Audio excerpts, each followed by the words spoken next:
আপনাদের স্বাগত জানাই আমি আমার আলোচনা শুনবার জন্য। গত 17ই অক্টোবর ঢাকার জাতীয় সংসদ ভবনের সামনের সাউথ প্লাজায় বাংলাদেশের মানুষ এক অতি কথনের, এক প্রাক অতি নাটকের একটা ফ্লপ শো দেখল। কারো কারো ভাষায় কোট আনকোট এটা একটা ঐতিহাসিক অভূতপূর্ব ঘটনা। বাংলাদেশে নিবন্ধিত রাজনৈতিক দলের সংখ্যা 55। 24টি রাজনৈতিক দল 17 তারিখে ওই বৃষ্টি ভেজা দিনে এই জুলাই চার্টারে স্বাক্ষর করেছে। তার আগে অনেক ঘটনা ঘটেছে, সেখানে জুলাই যোদ্ধাদের বা আহতদের শহীদের পরিবারের সদস্যরা সেখানে আগের রাত থেকে বিক্ষোভ প্রদর্শন করেছেন, সেখানে অগ্নিকাণ্ডের ঘটনা, বিস্ফোরণের ঘটনা ঘটেছে, অনেকে আহত হয়েছেন, এমনকি একটা কৃত্রিমভাবে লাগানো হাত ও রক্ষা পায়নি সেই পুলিশের আক্রমণ থেকে। শেষ পর্যন্ত স্বাক্ষর অনুষ্ঠান শেষ হয়েছে। আমরা অনেক বক্তৃতা শুনলাম, অনেক স্কাউট গার্লস তাদের বাদ্যযন্ত্র শুনলাম, কিন্তু তেমন বড় কোনো আনুষ্ঠানিকতা অর্থে যে প্রচুর লোকজন, মানুষ খুব উৎসাহ নিয়ে সেখানে গেছে, সেটা কিন্তু একদমই দেখা যায়নি। তো যেটা বলছিলাম যে 55টি রাজনৈতিক দলের মধ্যে 24টি স্বাক্ষর করেছে। আজকে গণফোরাম আবার স্বাক্ষর করেছে, সংখ্যা দাঁড়ালো 25। অর্থাৎ অর্ধেকেরও কম রাজনৈতিক দল এই জুলাই সনদে স্বাক্ষর করেছে। একটা কথা বলে রাখা ভালো, রাজনৈতিক দলগুলো জনগণের সঙ্গে কাজ করে, কিন্তু যতক্ষণ না তারা নির্বাচিত ততক্ষণ তারা আসলে জনগণের প্রতিনিধিত্ব করে না আমার বিবেচনায়। বিএনপি বা আওয়ামী লীগ বা জাতীয় পার্টি বা জামাত বা এনসিপি কেউ বলতে পারবে না যে তারা জনগণকে প্রতিনিধিত্ব করছে।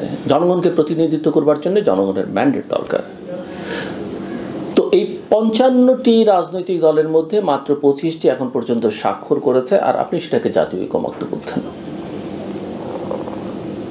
যে কলম দিয়ে স্বাক্ষর করা হচ্ছে সেই কলম নাকি জাদুঘরে থাকবে, পৃথিবীর সকল দেশের মানুষ এখান থেকে শিক্ষা নেবে, পাঠ্যপুস্তকে বিভিন্ন দেশে এই চার্টার সাইন করবার ঘটনা বা তার আগের যে ডায়ালগ সেটা থাকবে। আমার মনে হয় এগুলো অতিরিক্ত বাড়াবাড়ি কথাবার্তা। এসব কথাবার্তা দিয়ে আসলে সমস্যার সমাধান হবে না। তো এই যে আমি যেটা বলছিলাম যে আমি ওই দিন সোশ্যাল মিডিয়াতে একটা স্ট্যাটাসও দিয়েছিলাম যে অর্ধেকের বেশি মানুষকে বাইরে রেখে ঐকমত্য কীভাবে হয়। অনেকেই দেখলাম আমাকে আবার বকাবকি শুরু করেছেন, আমি আওয়ামী লীগকে ফেরত আনতে চাইছি। আপনি যদি আওয়ামী লীগের প্রসঙ্গটা বাদও দেন, আওয়ামী লীগ তো ধরলাম আমি তার কার্যক্রম সাসপেন্ডেড, কিন্তু বাকি দলগুলো, আর গুরুত্বহীনই যদি হবে সেই দলগুলো, তাহলে নিবন্ধন পায় কী করে? আর নিবন্ধন ছাড়া দলের সঙ্গে যদি ঐকমত্য কমিশন ডায়ালগ করতে পারে, তাদের দিয়ে এরকম একটা ঐতিহাসিক দলিলে স্বাক্ষর করাতে পারে, তাহলে বাকি দলগুলোকে আপনি কীভাবে গুরুত্বহীন করেন, গুরুত্ব না দেন? বাদ দেন সে প্রসঙ্গ। বাংলাদেশের জনসংখ্যার 51% হচ্ছে নারী, পুরুষদের সঙ্গে যে সংখ্যায় তারা বেশি। এই ডায়ালগের মধ্যে আমরা কতজন নারীকে দেখেছি? আমার তো মনে হয় হাতে গুনলে কখনো কখনো 1-2জনকে দেখা গেছে। এখানে কি আমরা ইন্ডিজিনিয়াস কমিউনিটির প্রতিনিধিত্ব দেখেছি? এখানে কি আমরা অন্য ধর্মাবলম্বীদের সেই অর্থে ইভেন প্রপোর্শনাল প্রতিনিধিত্ব দেখেছি? আমরা দেখিনি। সবচেয়ে বড় কথা, যে দলটির যে তরুণদের বা জুলাই অভ্যুত্থানের সামনের সারির যে তরুণরা, তাদের দাবি ছিল এই জুলাই সনদ, তারা অনুপস্থিত, তারা এখানে নেই। আপনি তাদের কথায় 1 বছর ধরে অনেক কিছু করলেন, তাদের যখন দল হয়নি তখন একটা নাগরিক কমিটি, তখন আপনি রাজনৈতিক দলের আলোচনায় তাদের নিয়ে গেলেন, তাদের যখন নিবন্ধন ছাড়াই তাদেরকে এই ডায়ালগের প্রক্রিয়ার মধ্যে আপনি যুক্ত করলেন, অথচ শেষ মুহূর্তে এসে হ্যাঁ আলাপ টালাপ করেছেন, কিন্তু তাদেরকে ছাড়াই জুলাই সনদটি আপনি সাইন করলেন। আপনি আপনার নিয়োগকর্তাদের বাদ দিয়ে করলেন, তার মানে কি নিয়োগকর্তাদের অস্বীকার করলেন আপনি? হাসনাত আবদুল্লাহর একটা পোস্ট আমার খুব ভালো লেগেছে, যে একটাই রিফর্ম হয়েছে, দুটো ছবি দিয়েছেন, প্রধান উপদেষ্টার তাদের সঙ্গে একটা ছবি আর তার পরের সনদ স্বাক্ষর অনুষ্ঠানে প্রধান উপদেষ্টার একটা ছবি, সেখানে তারা নেই, অন্যরা আছে। তো এই দৃশ্য কি বলল? প্রয়োজনে সুবিধা মতো আপনি যে কাউকে ব্যবহার করতে পারেন, যে কাউকে ছুঁড়ে ফেলতে পারেন। আমরা এই আলোচনার মধ্যে মাঝখানে দেখলাম বিএনপি জাতীয় স্থায়ী কমিটির সদস্য সালাউদ্দিন আহমেদ এবং নাহিদ ইসলাম এনসিপি প্রধান, তাদের বিতর্ক। সেই বিতর্কের চাইতে বড় কথা হচ্ছে যে এদেরকে ব্যবহার করে ছুঁড়ে ফেলা দেওয়া হচ্ছে, যেটা নাহিদ বেশ কয়েকবার বলবার চেষ্টা করেছেন। আমি নাহিদদের ধন্যবাদ জানাই, যদিও অন্যান্য রাজনৈতিক দলগুলো যারা সেখানে গেছে তারা তাদের এই না যাওয়াটা, স্বাক্ষর না করাটাকে ভালোভাবে নেয়নি, কিন্তু আমি তাদের অনেক কিছু সমালোচনা করি। হয়তো এই সনদ নিয়েও আমার সমালোচনা আছে, তাদের এই দাবি নিয়েও আমার সমালোচনা ছিল, কিন্তু প্রশ্ন হচ্ছে তারা যেটা বলেছে সেটা মিন করেছে। তারা অন্তত মুনাফিকি করেনি, তারা অন্তত এটা ওই যে যারা বলে যে আমরা পিআর ছাড়া সাইন করব না, আমরা জুলাই সনদের আইনি ভিত্তি ছাড়া স্বাক্ষর করব না বলে আবার সেখানে গিয়ে স্বাক্ষর টাক্ষর করেন, তাদের মতো এই কাজটি করেনি। আমি এখানে তাদেরকে প্রশংসা করতে চাই, এবং এটা রাজনীতির জন্য, রাজনৈতিক নেতাদের জন্য অত্যন্ত গুরুত্বপূর্ণ। সো আমি এই জায়গায় নাহিদ এবং তার দলের প্রশংসাটা করতে চাই, এনসিপির প্রশংসা করতে চাই। মঞ্চে আমরা যা দেখলাম, বিএনপি জামাত পাশাপাশি অনেকে এটাকে রিম্যারেজ বলছেন কিনা, মানে আমরা যেটা খবরাখবর পাই, যেটা দেখতে পাই, যে বিএনপি তো এখন সবাইকে নির্বাচনে আহ্বান জানাচ্ছে, অ্যাজ ইফ তারা ক্ষমতায় সবাইকে আহ্বান জানাচ্ছে। আবার পাশাপাশি বসে এই সনদে স্বাক্ষর করা খারাপ নয়, কিন্তু আমরা যেটা শুনি যে জামাত বিএনপির কাছে ঘেঁষতে চাইছে, আবার বিএনপিও এখন ক্ষমতায় যাওয়ার জন্য এতটাই মরিয়া, কাকে কিভাবে সিট দেবে, কাকে কিভাবে দেবে না, সেগুলো নিয়ে তারা খুবই চিন্তিত। অনেকে মনে করেন যে নির্বাচনটা হওয়ার জন্য দরকার হলে একটা বড় সংখ্যক আসন তারা সবাইকে ছেড়েও দিতে পারে, অনেক কিছু হতে পারে। তবে এই যে রিম্যারেজ যেটাকে আমি বলছি এই দুপক্ষে, সেটা যদি হয়, জামাত হয়তো রাজনৈতিকভাবে সব দিক থেকে লাভবান হবে।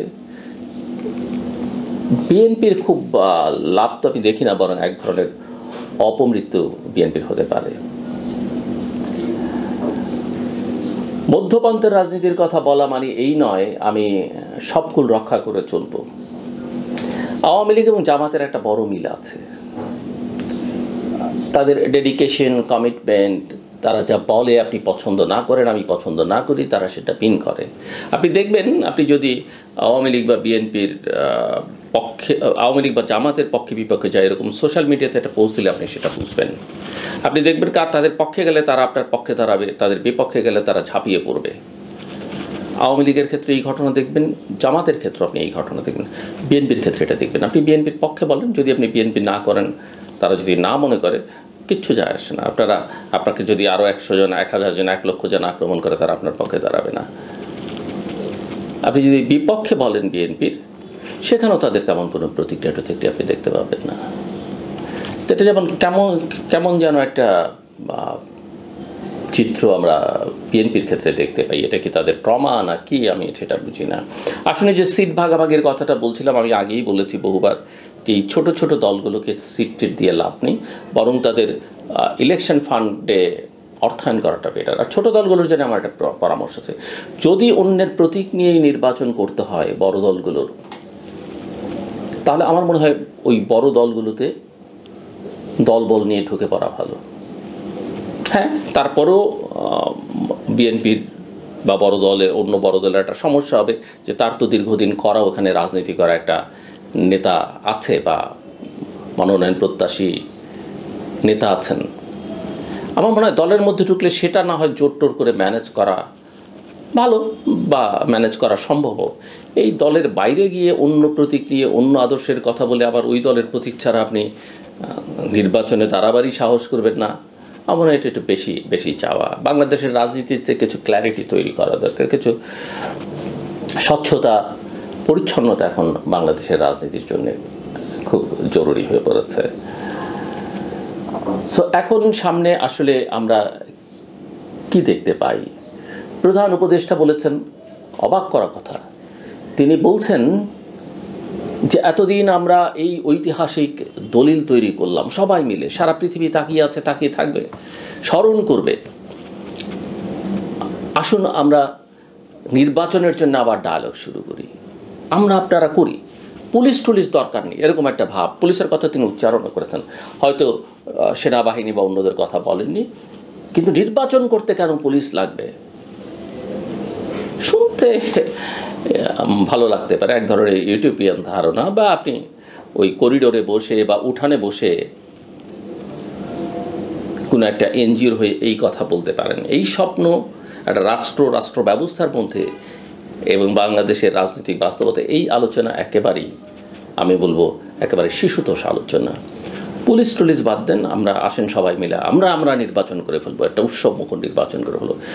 নির্বাচনটা শুধু উৎসবই নয়, নির্বাচনটা একটা সিরিয়াস ইস্যু, অত্যন্ত সিরিয়াস ইস্যু। প্রধান নির্বাচন কমিশনার বলেছেন ডিসেম্বরের প্রথম সপ্তাহে সার্কুলার দেবেন, তফসিল ঘোষণা করবেন। আরেকজন নির্বাচন কমিশনার বলেছেন ফেব্রুয়ারিতে নির্বাচন না হওয়ার কিছু দেখি না, করতে পারলে ভালো, তবে একটাই কথা, নির্বাচনটা যেন ভালো হয়, সেই লক্ষণ কিন্তু খুব একটা স্পষ্ট নয়। ইতিমধ্যেই নানান কিছু নিয়ে মানুষের মধ্যে প্রশ্ন উঠতে শুরু করেছে, সরকার থেকে আশ্বস্ত করা হচ্ছে আজকে ইপিজেডে আগুন, কালকে রাসায়নিক কারখানা আগুন, পরশুদিন বিমানবন্দরে আগুন, এটা কি নাশকতা কিনা মানুষের মধ্যে উদ্বেগ আছে। সরকার বলছে থাকলে কঠোর ব্যবস্থা নেবে। এটাও আসুন আমরা আলোচনা করে ঠিক করে ফেলি, এগুলো সমস্যা না, এই পুলিশ টুলিশ এগুলো লাগবে না, তদন্ত লাগবে না। আরেকটা বড় প্রশ্ন, বারবার এই প্রশ্ন ঘুরে ফিরে আসবে, যে আন্তর্জাতিক অপরাধ ট্রাইব্যুনালে যে বিচার হচ্ছে সেই বিচারের স্বচ্ছতার প্রশ্নটি, সেই বিচারিক প্রক্রিয়ায় কারা আছে, সেই বিচারিক প্রক্রিয়ায় যাদেরকে অপরাধী হিসেবে যুক্ত করা হচ্ছে তাদের প্রতি ন্যায় বিচার হচ্ছে কিনা, ন্যায় বিচার হবে কিনা, এটা একটা বড় প্রশ্ন। বাংলাদেশের আগামী দিনের রাজনীতিকেও এই প্রশ্ন জটিল করে তুলতে পারে। আমার কথা শুনবার জন্য আপনাদের অসংখ্য ধন্যবাদ, সবার জন্য শুভকামনা।